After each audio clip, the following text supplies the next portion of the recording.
And it quickly became clear this was not a boil water advisory. This was something much more serious. What we saw from that chemical spill is that when we don't have water, it creates a serious, serious situation. The water is out. There is no water. Do not use your water. This came from the governor's office, and it is a do not use order, which is different than a boil water advisory, which is, I think, what a lot of people maybe wondered at first. Is this just a boil water advisory? We get those all the time. A sense of uneasiness, to begin with, because most people understood that it was going to be a while before this really had any sort of conclusion. And not one that's just, oh, environmentalists care about it.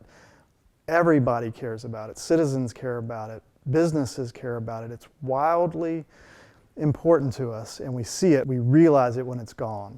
It was like the Batman movie where the Joker poisons everything and within 3 days everybody is stinky and disheveled.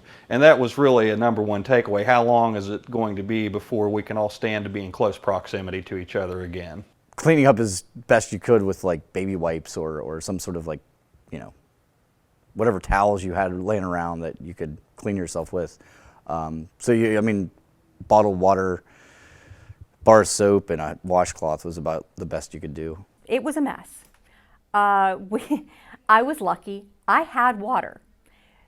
But that meant I was sort of ground zero for people who needed showers, who needed to fill up water bottles, for people who just kind of wanted a place where they could get away from the no water situation wherever they were and feel a sense of normalcy for a little bit.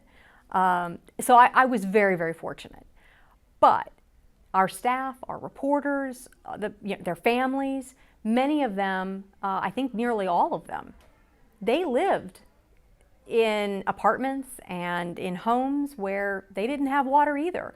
So this was a story that they were covering, but they were also experiencing firsthand. The state of Charleston's water and sewer infrastructure is such that it was a ticking time bomb. It was only a matter of time before something really bad happened. As time went on, in the coming days and weeks, what regulations did or didn't exist, what types of enforcement of the existing regulations were even being enforced. We learned through this process that there really hadn't been an oversight process for above ground storage facilities in West Virginia. And I think it would serve us better if legislation is the solution to identify these tanks, find out who actually owns them, and then expect the local, state, and county officials responsible for regulating these tanks to fully execute their job in a way that we can identify the liability and clean up the mess before it becomes a problem. The tank bill, which turned into a law, is a step in the right direction to ensuring that there is proper oversight and continued maintenance of those facilities that hopefully will keep something like this from happening again.